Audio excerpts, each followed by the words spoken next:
Good afternoon, everyone. My name is Peggy Mason, and I have the privilege and pleasure to welcome you all to the fourth in our February 2021 six-session webinar program on Arctic security, and to briefly introduce our three co-sponsors before turning things over to today's moderator, Dr. Robert Hubert.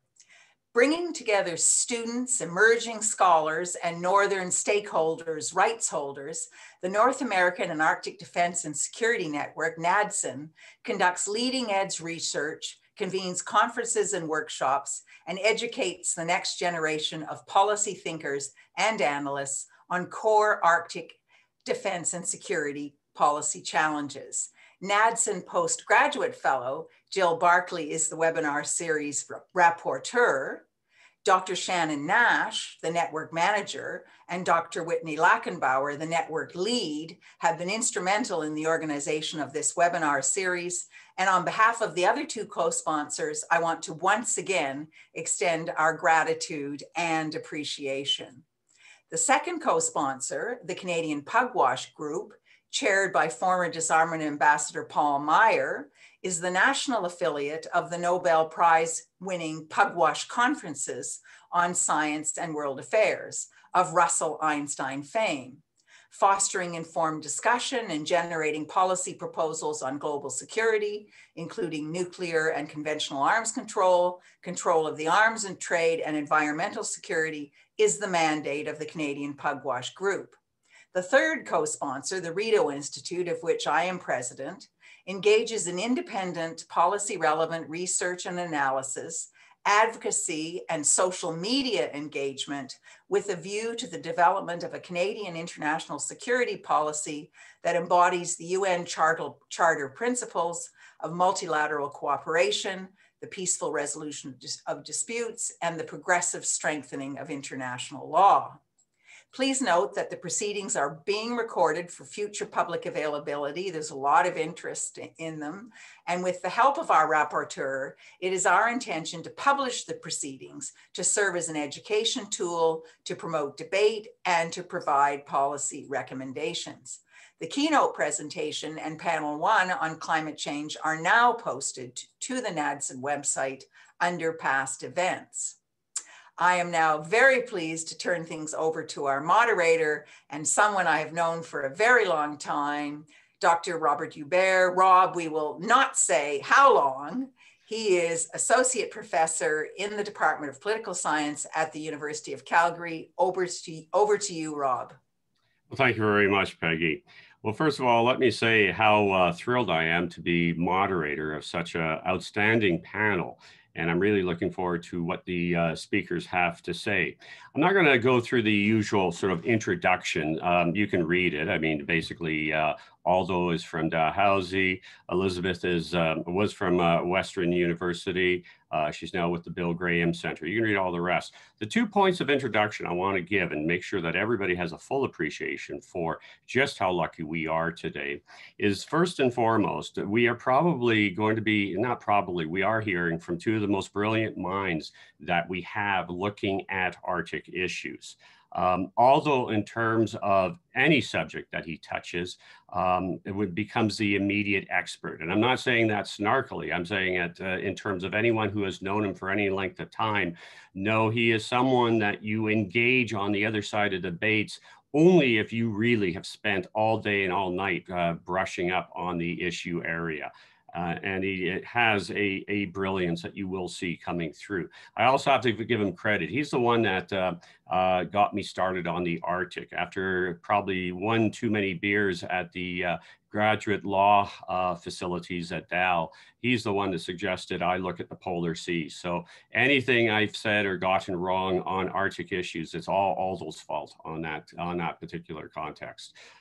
In terms of Elizabeth, for any of you that ever had been looking at the Arctic before the Arctic became a core issue, there were three leading scholars you had to read. You, of course, had to read the works of Franklin Griffiths, you had to read the works of Sheila Grant, And the third member of the partnership, the triangle, was Elizabeth Riddell Dixon. It was a little easier in those days. I mean, once you read all those three authors, you pretty well knew everything that was written on Arctic issues in Canada.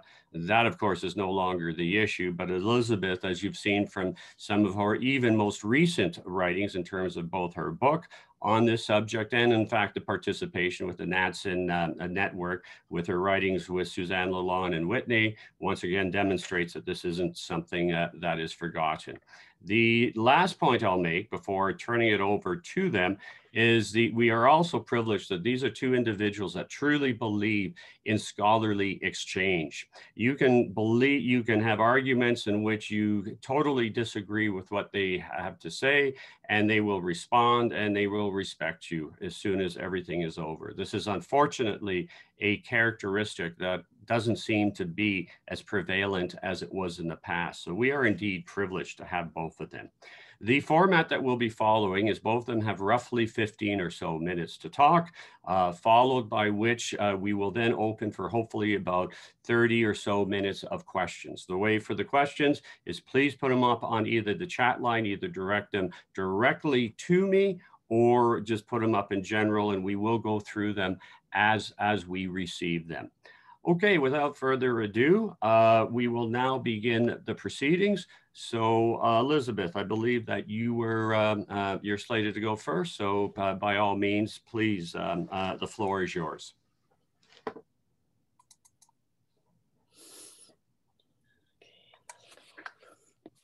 Thank you, Rob, for a most generous introduction. I'm delighted to be sharing this panel with you and Aldo. 45 years ago, when members of the United Nations were meeting to negotiate the rules and regulations to govern the world's oceans, no one was talking about Arctic resources beyond 200 nautical miles from shore. Today, Canada, the Russian Federation, and Denmark, jointly with Greenland, have all delineated extended continental shelves starting 200 nautical miles from shore in the central Arctic Ocean. Why have these Arctic neighbors devoted so much time and so many resources to establish their extended continental shelves in the Arctic Ocean? To answer this question, I'm going to begin with a brief overview of the extended continental shelf regime before turning to the questions central to this presentation. First, to what extent do the Arctic extended continental shelves of Canada, Denmark, Greenland, and the Russian Federation overlap? And secondly, what are the prospects for maritime boundary delimitation? In other words, what are the prospects for resolving the overlaps? So what is an extended continental shelf? To answer the question, we turn to the United Nations Convention on the Law of the Sea. The Law of the Sea Convention gives the coastal states sovereignty over a 12-mile territorial sea. And here we're talking about nautical miles. 1 nautical mile is equal to about 1.9 kilometers. Beyond the territorial sea, the coastal state has an exclusive economic zone in which it has sovereign rights to the living and non-living resources. Beyond 200 nautical miles from shore, in other words, beyond the exclusive economic zone, the coastal state has an extension where the continental shelf extends as a natural prolongation of the land territory. Sorry, I'm just going to get rid of the pictures. They're blocking my screen. The process of defining the outer limits of a country's extended continental shelf in accordance with the provisions in the Law of the Sea Convention is called delineation. And delimitation is the process of establishing political boundaries between states. So why do coastal states care about the extended continental shelf? The answer is resources. Article 77 gives the coastal states sovereign rights to explore and exploit non-living natural resources of the seabed and subsoil of the continental shelf. So these would be resources like oil and gas and minerals. It also gives the coastal state sovereign rights to explore and exploit sedentary living organisms, which are immobile on or under the seabed. So these would include things like barnacles and corals. State rights to the extended continental shelf pertain only to seabed resources. So here we have the extended continental shelf, but the water column above it is classified as high seas, which means that the freedom of navigation and the freedom of overflight prevail.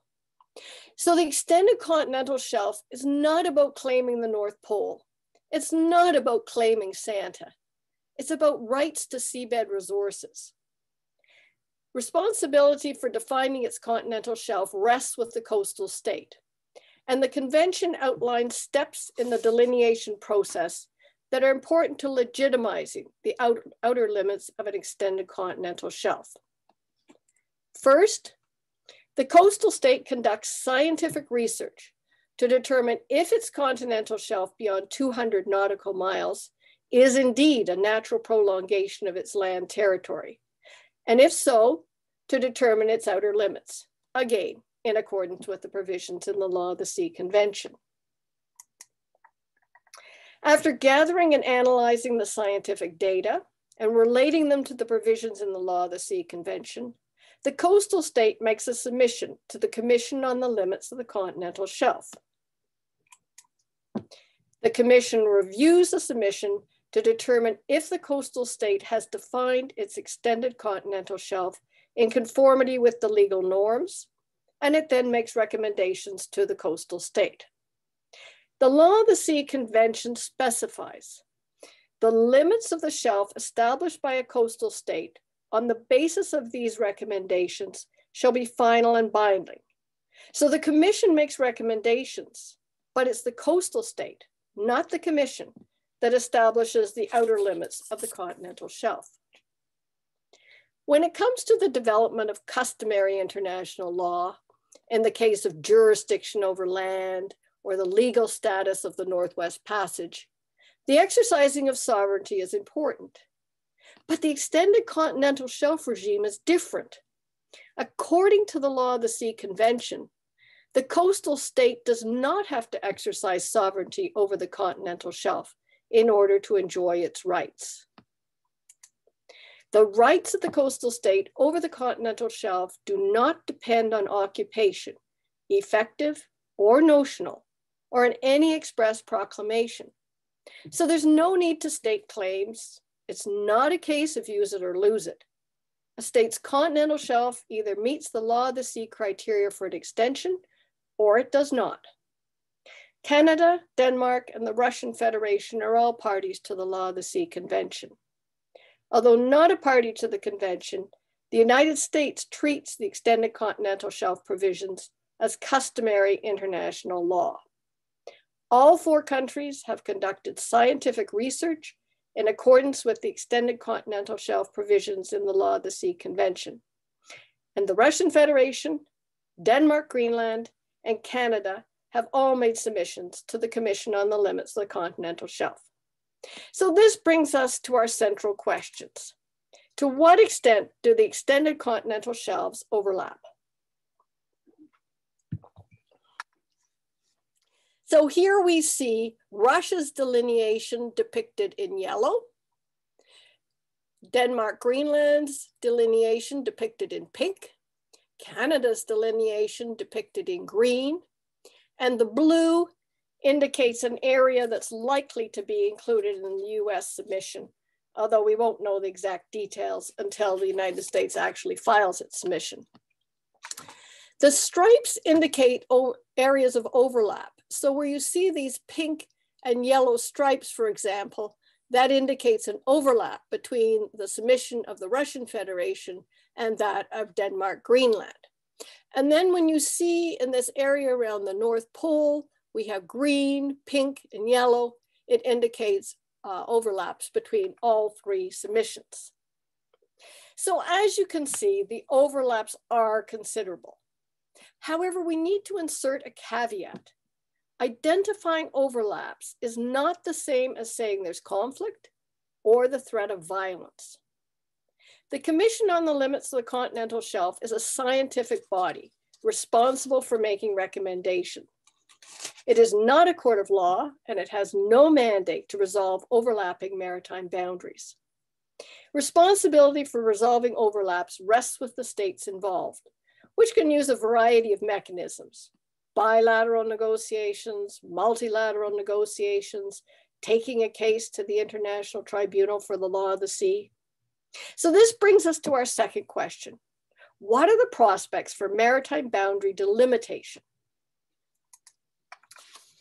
Several factors facilitate delimitation in this case. Both Russia and Canada chose not to delineate to the other's exclusive economic zone.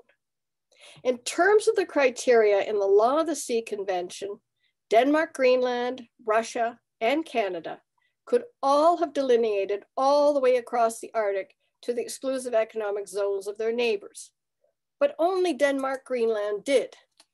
So here we have the Danish Greenlandic submission starting at the exclusive economic zone of Greenland and Canada and going all the way across to the exclusive economic zone of the Russian Federation. In contrast, Russia stopped slightly beyond the North Pole. So here we have Russia's exclusive economic zone, and it delineated across to just beyond the North Pole, but stopped well before the exclusive economic zones of either Greenland or Canada. Likewise, Canada stopped well before the exclusive economic zone of the Russian Federation. So here's the line that denotes the furthest delimitation. And here, this purple line is the exclusive economic zone of the Russian Federation. Oops, sorry. Canada drew an arbitrary northern line.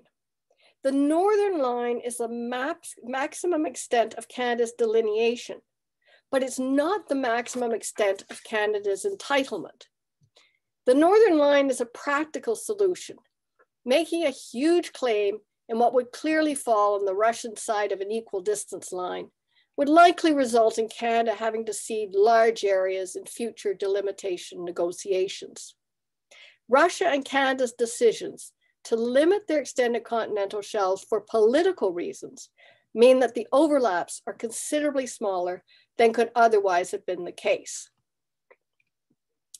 A second factor facilitating delimitation is that when Russia delineated its extended continental shelf, it deferred to its 1990 agreement with the United States. In 1990, the United States and the Soviet Union negotiated an agreement delimiting their respective territorial seas and exclusive economic zones in the Bering Sea, in the Chukchi Sea, and in this part of the Arctic Ocean. The treaty was ratified by the United States, but not by the Soviet Union, which actually collapsed shortly after the agreement was negotiated. Hence, it's not a treaty in force. Nonetheless, Russia abided by its provisions in delineating its extended continental shelf. Russia's deference to the boundaries in the 1990 agreement is conducive to delimitation in several regards.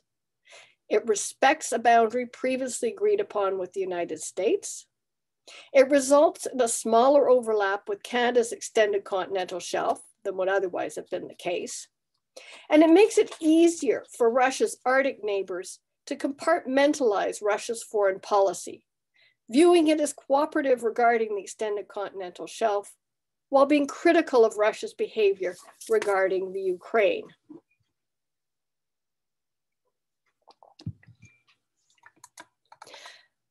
A third factor facilitating delimitation is Canada and Denmark's decision in 2018 to establish a joint task force on boundary issues, focusing on three areas: Hans Island, the Labrador Sea, and the Lincoln Sea. So here we have the location of Hans Island, and you can see a blow up in this insert. The ownership of Hans Island has no implications for the delineation or delimitation of Arctic extended continental shelves.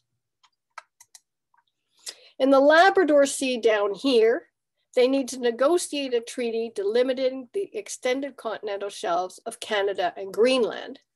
And then up here in the Lincoln Sea, they need to negotiate a treaty delimiting their extended continental shelves north of Ellesmere Island and Greenland.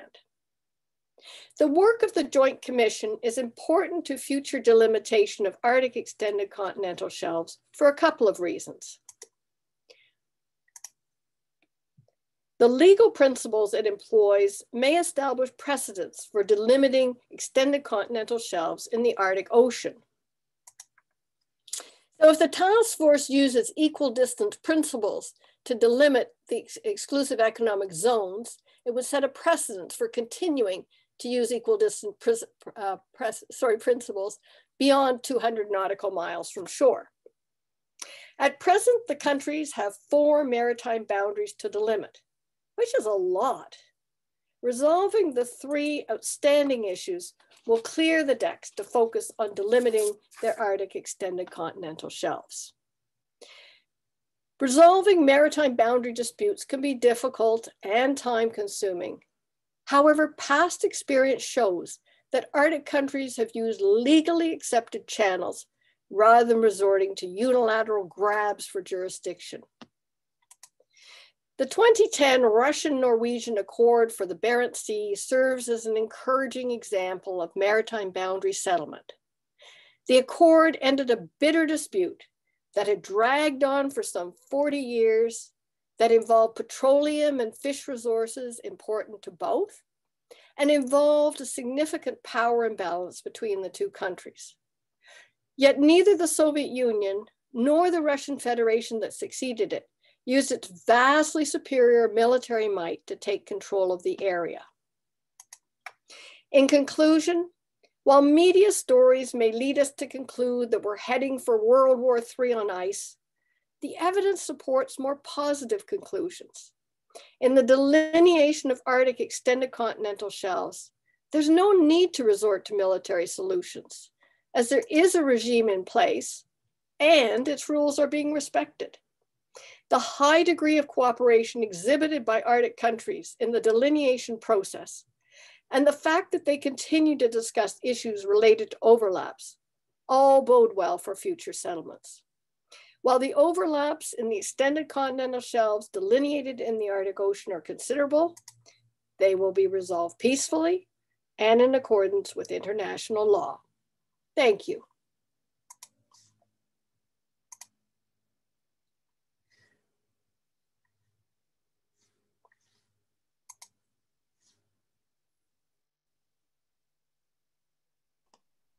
Thank you very much, Elizabeth, for an outstanding presentation, and one to give you even further credit, almost exactly to the minute of that. I think this is sort of setting a very high standard for these talks. I'd now like to invite Aldo to provide his presentation. Aldo, please proceed. Thanks, Rob, and thank you for that over-generous invitation earlier. And thank you also to the organizers for inviting me.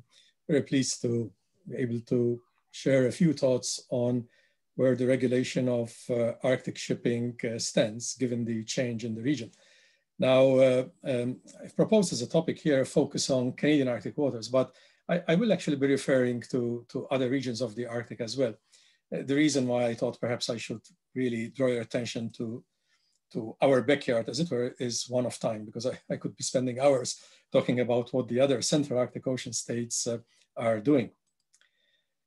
So by way of an outline, perhaps first I'll offer a few words on the impact of a changing Arctic on navigation, and then explain briefly the rationale for regulating Arctic shipping. Much of this perhaps might sound obvious, but it's good, I think, to take a step backwards before a few steps forward. And then, of course, I'd like to explain how is Arctic shipping being regulated, and ask the question at the end, is it enough? So the impact of a changing Arctic on navigation. Between the 2nd and 14th centuries, we saw the emergence of the Silk Route.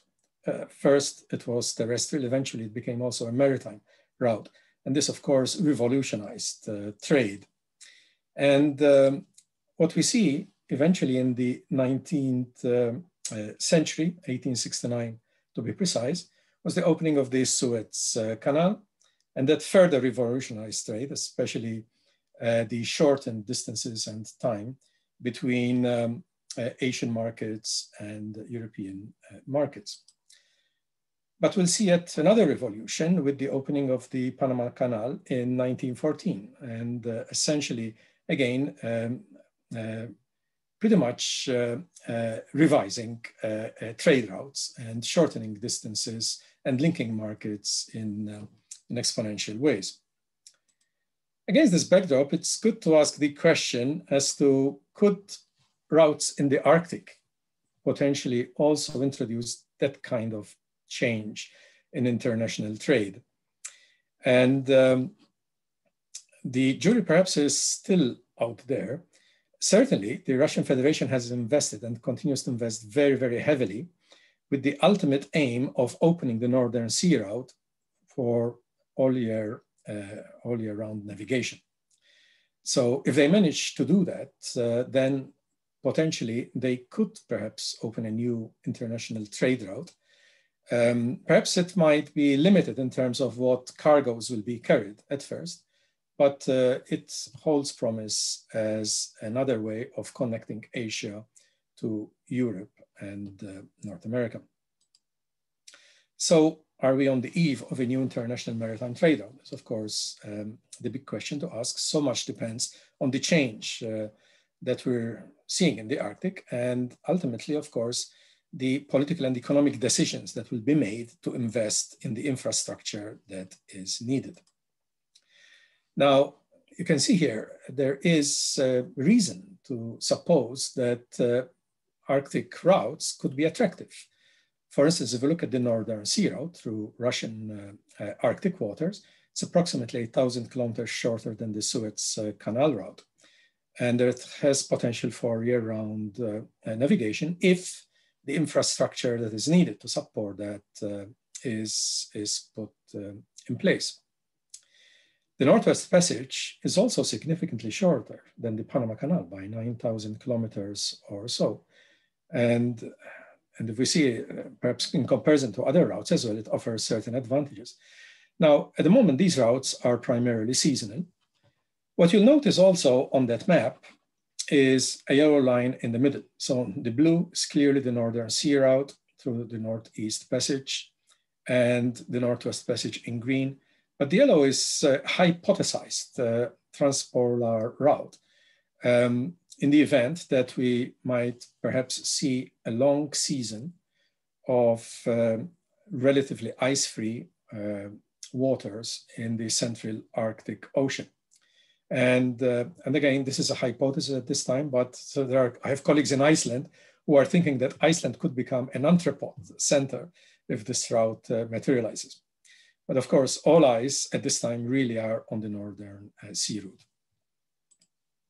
Now, these potential new transit routes are not the only forms of shipping. There are other types of shipping which are, of course, important and which we already have. And those include destination shipping, essentially to export resources produced in the Arctic. We have shipping to support northern communities, essentially logistical support. And we have other forms of shipping, such as vessels undertaking marine scientific research. We have some fishing vessels in the lower latitudes, and even increasingly recreational vessels in the summer season. But those aside for the moment, what is the rationale? Well, there are many reasons for really regulating Arctic shipping rather than let it happen on its own. Clearly, shipping has always been important for the Arctic. This is a remote region, and the ship has always been a platform to support northern communities, but also a platform for basically other ocean and terrestrial uses. We should be, of course, very concerned about the impacts of increased shipping on Arctic communities. And indeed, this was one of the reasons behind the Arctic Waters Pollution Prevention Act of 1970.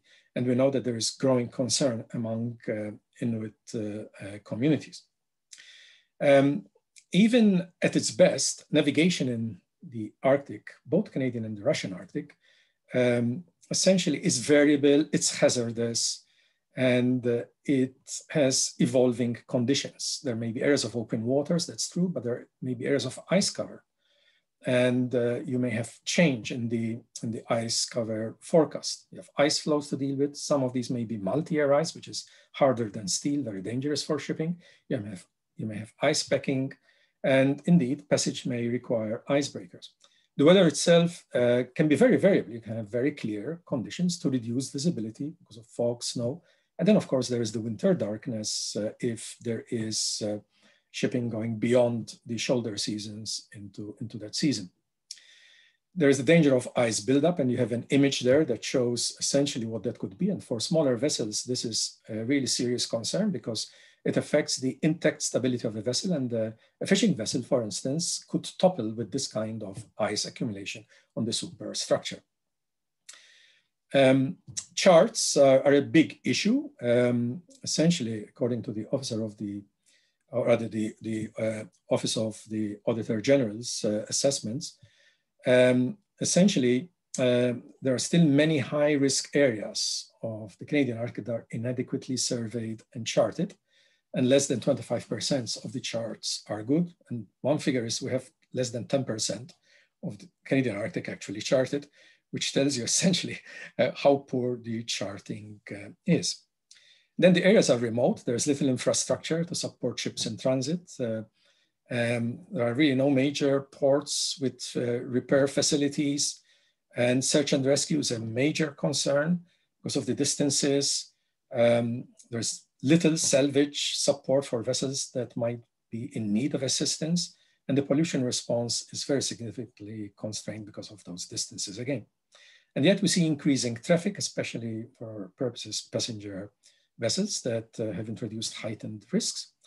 And there are general concerns of survivability in this environment. If essentially we have a serious situation of a casualty, then we have a real problem in terms of a timely response to be able to minimize injuries and loss of life. And then there's the environmental impact. More ships will be more noise, and essentially a range of impacts produced by ships, to which I will speak to a little bit later. And what we have to remember too is that the Arctic has always been used by Inuit communities. And what you see here is an image of ice routes that was mapped by my colleague Claudio Aporta. And essentially this is in Lancaster Sound. And as you know, Lancaster Sound is one of the major routes of the Northwest Passage. So there will be a concern here about potential conflicts between communities that rely on the presence of ice and, of course, the needs for safe navigation, which requires the ice-breaking operations. Dangers of groundings. Well, we've already had 3 substantial groundings in Canadian Arctic waters. Essentially, in 1996, the Hanseatic German cruise ship, the Clipper Adventure, in 2010, and then more recently, the Academic Loffe. And all of these had substantial numbers of persons on board. Thankfully, there were no injuries, no loss of life. But real concerns here. In the case of the Hanseatic, for instance, it took a few days before a vessel that had the right draft could actually reach the Hanseatic to be able to offload the passengers. So our ability to support vessels that could be in trouble is significantly constrained, and we have been very lucky so far. The limited response capacity for oil pollution is also serious. If you have ice in the area, there is a real problem. Essentially, a study by the Pew Charitable Trust essentially has demonstrated that recovering spilled oil is very difficult. Even without ice cover, you recover 20%, you're doing not too bad. But if we think then in terms of ice cover, how do you essentially do a cleanup operation? Well, you have mechanical recoveries, dispersants, and in situ burning, and none of these, of course, are ideal for the reasons explained on the slide. And especially in situ burning, especially at a time when we're trying to reduce as much as possible the use of heavy fuel oils. And if you burn oil, of course, and you create smog, then you're producing a lot of black carbon, which is itself a climate forcer. So how is Arctic shipping regulated? Well, at the international level, we have, of course, first of all, the United Nations Convention on the Law of the Sea that offers a kind of an umbrella framework, and the famous or infamous Article 234, which enables states bordering ice-covered areas to regulate shipping within their exclusive economic zones. But the two principal instruments here through which we have international standards for polar shipping are the International Convention for the Safety of Life at Sea, SOLAS for short, and the International Convention for the Prevention of Pollution from Ships, MARPOL for short.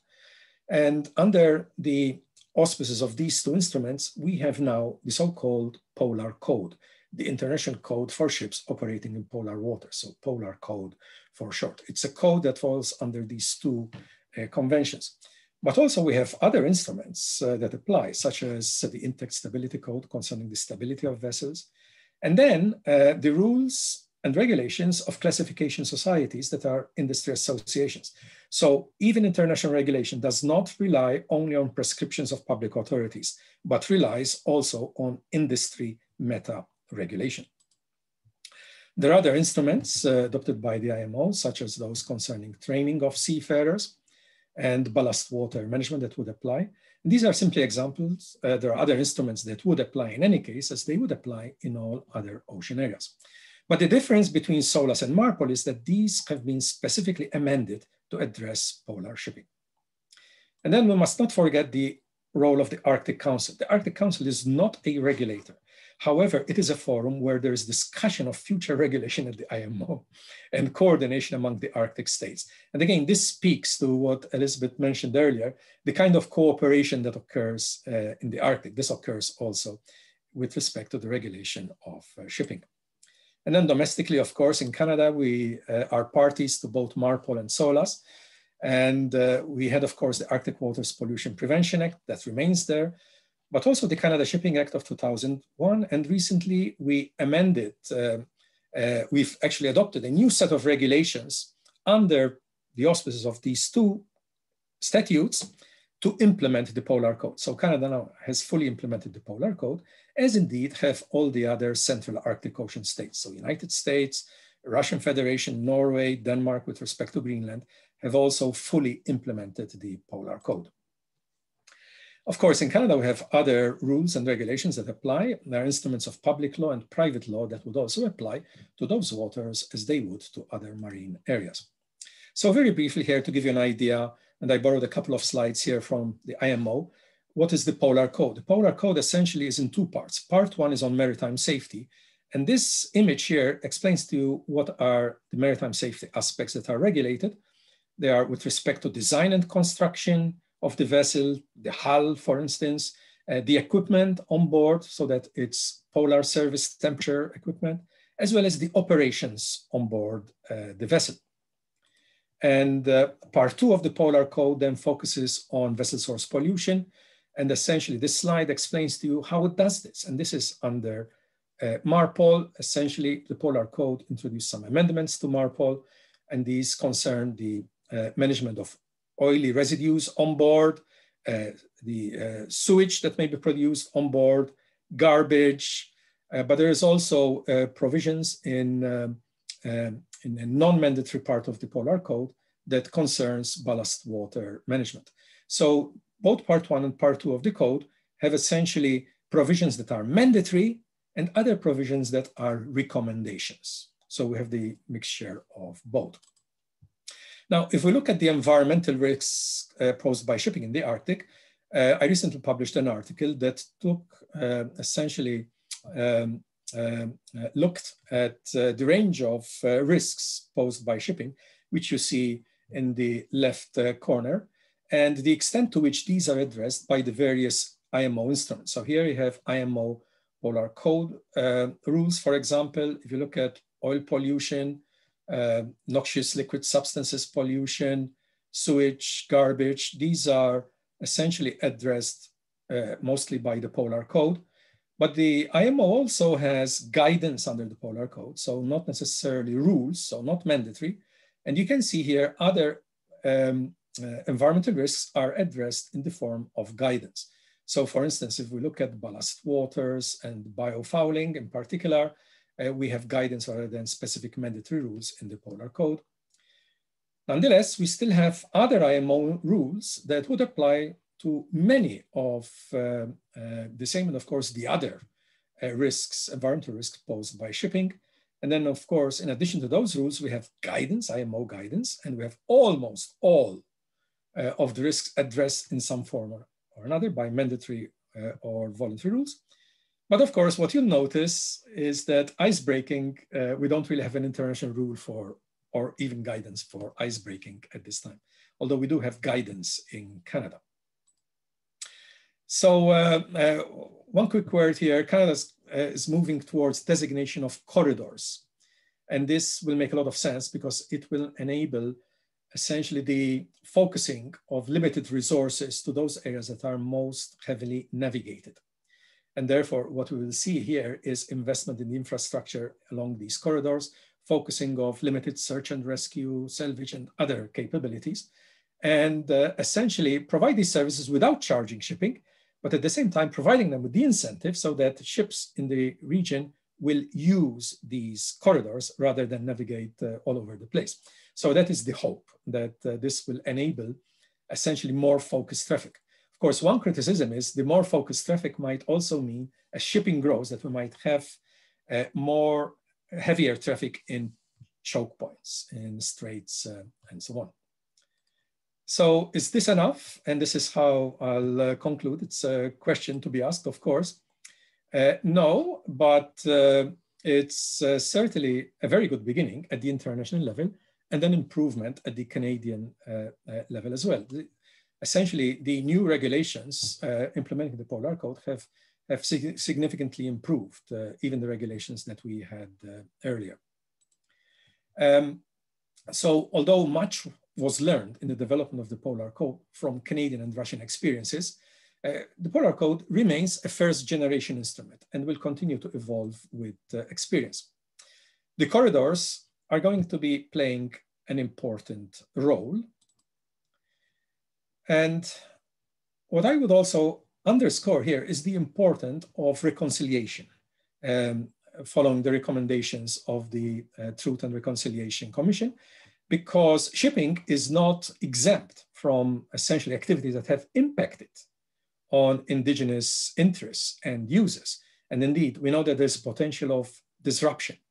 So it's going to be very, very important here that there is the kind of consultation that ought to be respectful and engaging at a very early stage, rather than perhaps let shipping be regulated and administered the way it was in the past. But we also have regulatory weaknesses and gaps that will need to be addressed in the Polar Code, and some of these will translate also in within our legislation. The Polar Code does not apply, or at least many of the provisions of the Polar Code do not apply to SOLAS vessels, such as, for instance, fishing vessels and recreational vessels. And indeed, there is discussion at the IMO at this time to see how the Polar Code can be extended more fully, as it were, to these vessels. There are some issues with some safety aspects of the code. We know, for instance, that personal protection equipment and the rules on lifeboats may not be sufficient. Research done by the Norwegians have indicated that the 5-day timeline, as it were, within which to rescue people is not matched by the standards of the equipment that we have to enable effective rescue. And also the search and rescue time that is needed. There is still much concern here in terms of how to reduce that.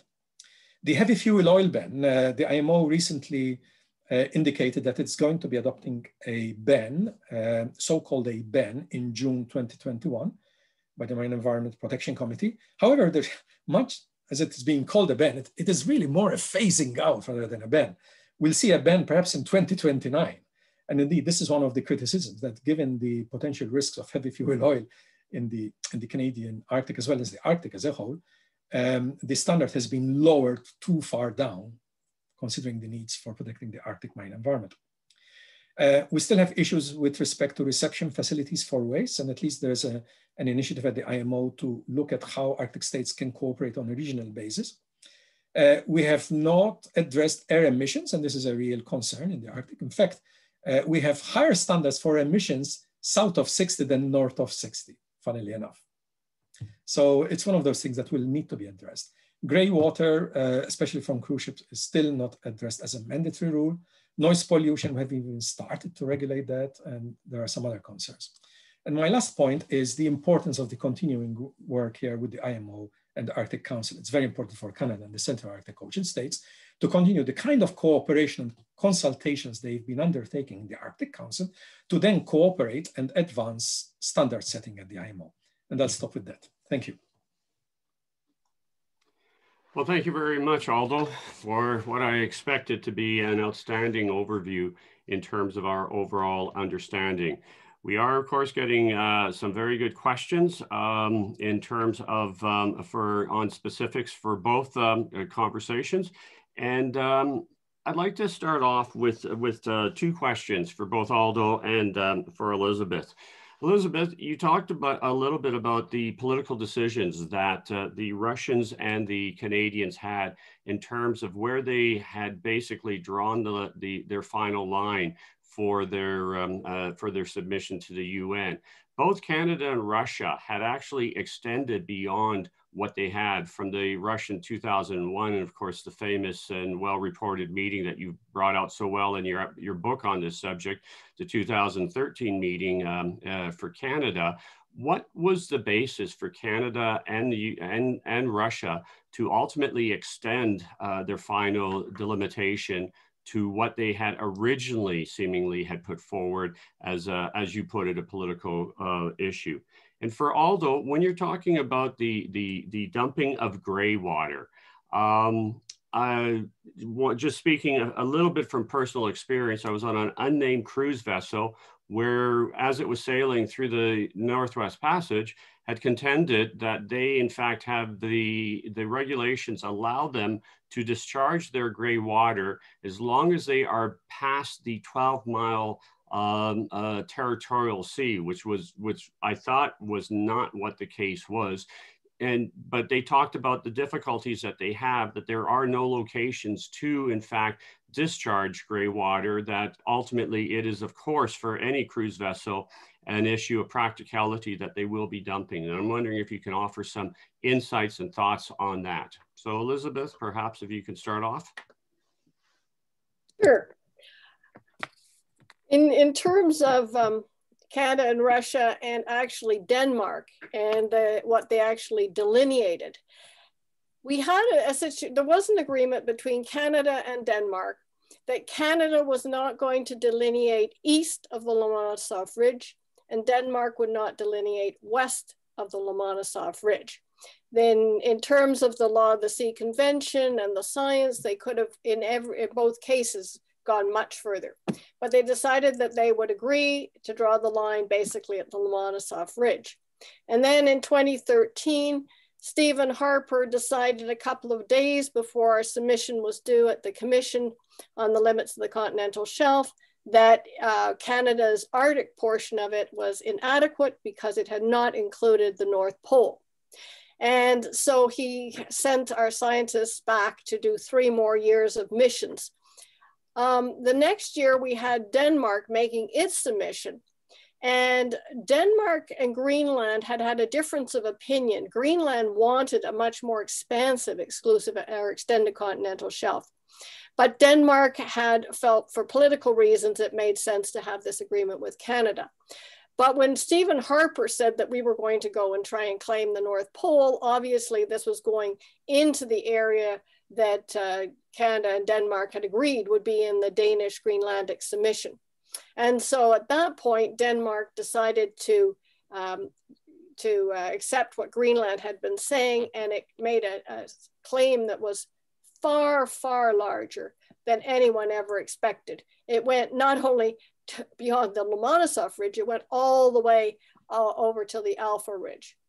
And what is surprising actually to me is the next year when the Russian Federation made its submission, that it was much more circumspect, that yes, it did have a bit more, but it didn't do the mammoth, expansive submissions that it could have done in light of the fact that Canada had gone against its agreement with Denmark, which was well known among the Arctic countries.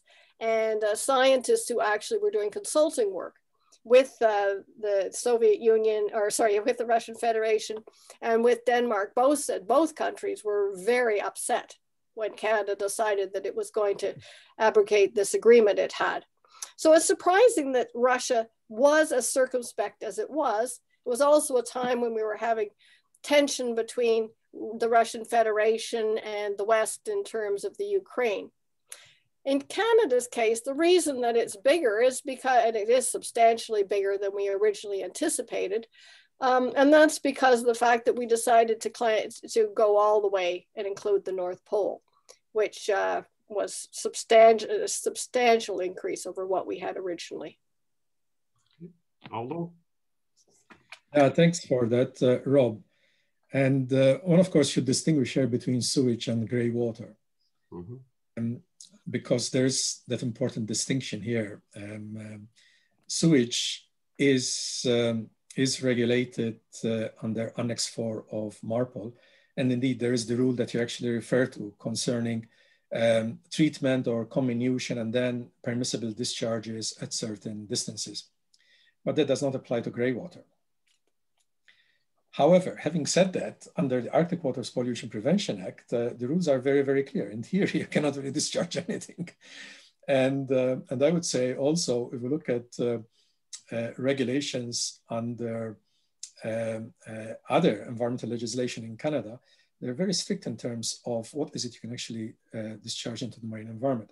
What we have to remember with grey water is, of course, it carries the danger of pathogens. So what is really important is having an international rule.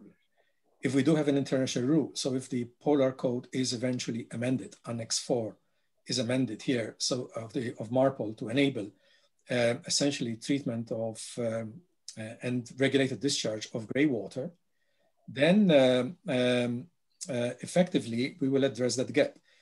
In the case of Denmark with Greenland, for instance, they said, look, zero discharge of grey water for all cruise ships in Danish waters, in Greenland water.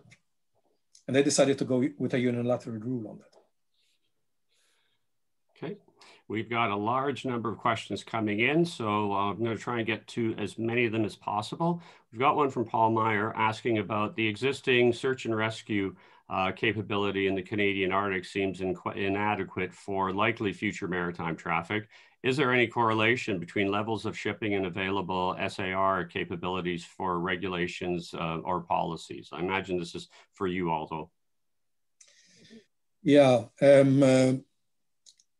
I have colleagues that are looking at this, people with engineering backgrounds, essentially, to see what is the extent of SAR capability here. There are some very serious concerns. This is also a matter that was discussed recently at the Protection of the Arctic Marine Environments meeting and within the Arctic Shipping Best Practices Forum. And the real concern here is what are appropriate times for rescue, as it were, to be able to rescue people in time. And this is not simply a matter of having the search and rescue resources.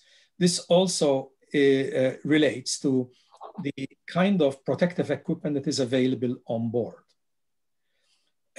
So essentially one has to look at the SAR capability here also with reference to how much time there is to respond, and that depends on the protective equipment. So for instance, the Polar Code permits both hard and soft top lifeboats. And Norwegians have carried out studies to indicate that the soft top are probably not sufficient to enable to extend the 5-day survivability and also durations on these boats and so on. And it's one reason, for instance, why the Danes, with respect to the waters of Greenland, they said only hard closed lifeboats, basically. So they decided again to have their particular rule there. Now, a few years ago, I was part of a simulation which looked at survivability rates for search and rescue in Canadian Arctic waters, taking into consideration a small cruise vessel, for instance, that grounds where you have a senior population on board. That is very often the case on board these vessels, and the response times.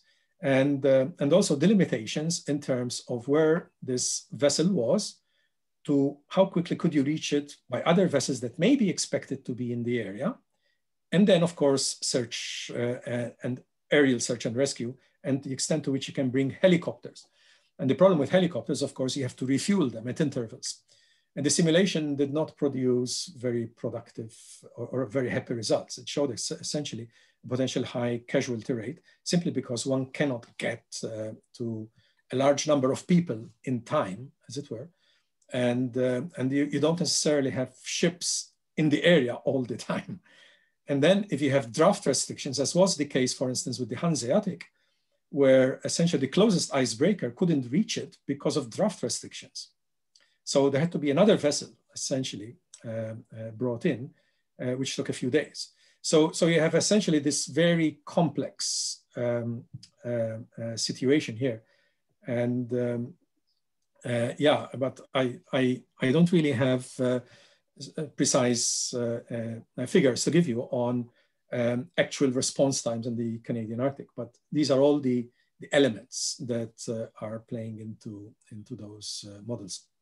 Okay. I'm not taking, I've got a list of questions, and in the interest of time, I'm just going to get through the ones that are now submitted. So I have one here for Elizabeth, and it's from Alexandria. And it is that she says that she agrees that the region is still one of cooperation. What is your view of the growing presence of non-Arctic states, both economically and militarily, in the region like China? What would be the effects of an international law if a country like China chooses not to act in accordance? Okay. Well, I should first of all say that when I'm looking at the extended continental shelf, this is an area that's not going to be developed for decades, certainly not in my lifetime, and probably not in the lifetime of even the youngest person on this webinar today. There's lots of resources still on land. There's lots of resources in the exclusive economic zone. As a general rule, the further out you go, the fewer resources you find. So the question, if we're talking about just generally what do Arctic countries do if China doesn't obey the law, is I guess what we're talking about here, because certainly development beyond 200 nautical miles is not something anybody's thinking about in the foreseeable future. In terms, I guess what I would respond is that China hasn't shown any tendency at all to not respect the sovereignty of Arctic countries. And it has a very strong vested interest in having the law of the sea, conventions, norms in place. It also is very effective worldwide in getting what it wants in terms of effective investments. And that's how it gets its influence, and that's how it gets its economic benefits. So I don't see this as being a case that involves military security. It's more a case of the coastal state and the coastal states together needing to work out regimes that are going to protect the country from investments, etc., by countries like China. We now have two questions on shipping. I'm going to join them together. And this is for Aldo, coming from Bill Adams and Adele. And that is there a potential of tanker traffic transiting Arctic routes in Canada? If so, how would a major spill be handled? And from Adele, is there an effective method of policing adherence to shipping regulations? Yeah, thank you for those two questions, interesting questions. What we have to consider too about shipping, and especially large vessels in the Arctic, is that there are certain draft restrictions. The Arctic and straits in the Arctic are not necessarily the deepest. So there will be an issue in terms of the ability of fully laden vessels, large vessels, to transit with large bulk cargoes. However, having said that, we know the experiment of the Manhattan essentially demonstrated that it is potentially possible for that sized tanker with assistance, presumably to navigate through the passage. Having said that, of course, one has to think of here, what trade would it actually be serving? where is the product coming from? Where is it going? A colleague of mine, Frédéric Lasserre, has made some interesting studies here in terms of the extent to which shipping companies are interested in, or at least foresee perhaps growth of opportunities to offer services in the region. And at least the studies he has undertaken shows that there is no rush from shipping companies to come forward to provide those services.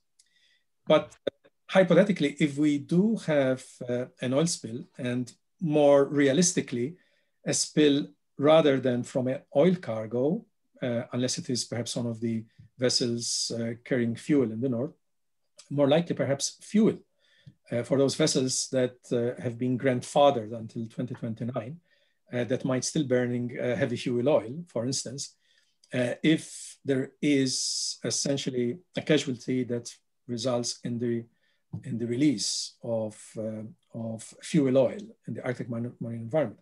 And unfortunately, it would be catastrophic, would be the way to put it. Even though vessels are supposed to have some sort of plans, the reality is we're looking at remoteness here and the ability to support a vessel, which essentially means that the persons, the assets, the capabilities needed to be able to respond to that spill would need to be brought in. And of course, in a remote environment, you're looking at potentially great distances. You see, this is one of the problems with the lack of infrastructure in the Canadian Arctic and other areas of the Arctic as well, where there aren't necessarily response platforms already in place to enable this kind of timely response, as there would be, for instance, in other Canadian waters. So that will be one of the problems, essentially, that we'll just have to live with. And it is sad for me to say that, but very often we see further development in the law through accidents. Accidents tend to sometimes drive the development of standards. Now, going to Adele's question with respect to policing of shipping regulations, what is going to be very important here is port state inspection. So essentially, we're looking here at regulations, the Polar Code regulations adopted under MARPOL and SOLAS, and both of these conventions are inspected, are the base of inspections, spot inspections in ports under the Paris Memorandum for Port State Control and the Tokyo Memorandum for Port State Control, which should be the two principal regimes that are likely to be inspecting vessels in their ports. And then, of course, there is the US, which has its own port state inspection. And essentially, there's been an indication here that at some point in the future, we will see some sort of a concerted inspection campaign in support of the Polar Code, especially under the Paris MOU. So essentially, that is where we're going to see some teeth. Vessels that are not complying may indeed not be permitted even to depart a port until, of course, they are in compliance. Although there's an add-on question just in terms of your reply to the the enforcement issue coming from Adele, and I'm just going to ask, just add it on at this point. There is, of course, issues that have been raised about the fact in the pandemic environment we are, in the regulatory regime Canada set up in the shipping, the fact that the New Zealand vessel, and once again, this raises the issues of vessels under 250 tons, that the Kiwi Row actually sailed right through without being stopped. I'm asked, what are your thoughts on the fact in terms of Canada's enforcement capabilities? Fines have been brought against the ship, but it still sailed through. And so what does that tell us in your view? Yeah, perhaps it's not necessarily only a matter of enforcement capabilities. It's also a matter of the willingness, the political will to enforce. And that's a very delicate issue because we, of course, continue to regard the waters enclosed by the Arctic archipelago as internal waters, as historic internal waters over which we exercise sovereignty. So in theory, what that means is we exercise the full powers and jurisdictions that are available to any state. Essentially, those include both legislative and enforcement jurisdiction. but is there political willingness to exercise that sort of jurisdiction? And especially given the particular relationship we have with the United States and the sensitivities involved there, but also with respect to some European states that also have their views with respect to this legal status of those waters. So essentially, the challenge there is, yes, there might be perhaps a communication from NORDREC to that vessel to direct it one way or another. But if that vessel does not comply, it raises an interesting question whether Canada will enforce, and essentially how it would do that remains to be seen. But its willingness to do it in the first place, given that it might be considered provocative vis-a-vis the United States and some European states. So, so that's also part of the backdrop in the regulation of Arctic shipping. We have sort of this mixed approach. On the one hand, we're saying, yes, we are embracing international regulations. We've embraced the Polar Code. We've implemented it essentially, and we're applying it to all ships within Canadian Arctic waters. But at the same time, when it comes to exercising our enforcement muscles, we do not necessarily do it. And in fact, the proposal for the low impact corridors is very indicative of this. So essentially, there will be designation of corridors down the road with providing support services and so on, but the corridors will not be mandatory. They will be voluntary. Thank you. Elizabeth, another question's come up for you. There's been discussion in some of the Danish media about some of the Danish security forces being concerned about Russian behavior vis-a-vis the ultimate determination of the continental shelf. What exactly is at play in the Danish concerns, and how do you understand it? Well, I would think, I mean, most of the arguments that are made about concerns in the Arctic are about threats that are coming from the broader international relations. So the fact that Russia has actually been very cooperative with the Danes and the Canadians going back to 2007, they actually shared the very confidential information in their submission with Canada and Denmark early on. And so I don't personally think that Russia is going to suddenly turn around and try and grab jurisdiction. I think the very fact that we look at that agreement that they finally hammered out with Norway in 2010, that was a dispute that went on throughout the Cold War. It involved important, if not vital, national interests. And you didn't see a unilateral grab for jurisdiction. So I personally don't think that Russia is suddenly going to turn around and do a unilateral grab for jurisdiction. I think the fact that Russia is, frankly, out of the three countries, been the most judicious in terms of its delineation, all bodes well for the future. But I'm not saying there aren't conflicts in other parts of the world that can't have major spillover effects. But I don't see this happening vis-a-vis the extended continental shelf. Okay, we've got time for one last question, and this is from Ernie Regier for Aldo. Aldo, could you please explain the regulatory regime that governs icebreaking activity on the Central Arctic Ocean? Yeah, well, icebreakers are vessels like any others. So essentially, they will be subject to the regulations for polar shipping. And perhaps a couple of things that need to be said here. One will need to distinguish here between marine areas that are within Canadian jurisdiction and the Central Arctic Ocean, areas beyond national jurisdiction. It's because for areas within national jurisdiction, of course, there is the greater ability to potentially regulate in a manner to avoid conflicts, potential conflicts with, let's say, for instance, Inuit ice routes or migratory paths of animals and so on. So we know that there are a number of impacts there. Now, if we look at looking for guidance in terms of how are vessels being guided with respect to navigation that involves ice breaking. And this is not necessarily limited only to icebreakers, but also to ice-strengthened vessels. Under the Polar Code, vessels with a Polar Ship Certificate are expected to have a Polar Waters operational manual on board. And that manual essentially will also guide the vessel with respect to how it will be navigated. But as I mentioned earlier, one of the issues, we do not have an international standard for ice breaking per se. So essentially in those areas where ice breaking could produce environmental impacts, for example,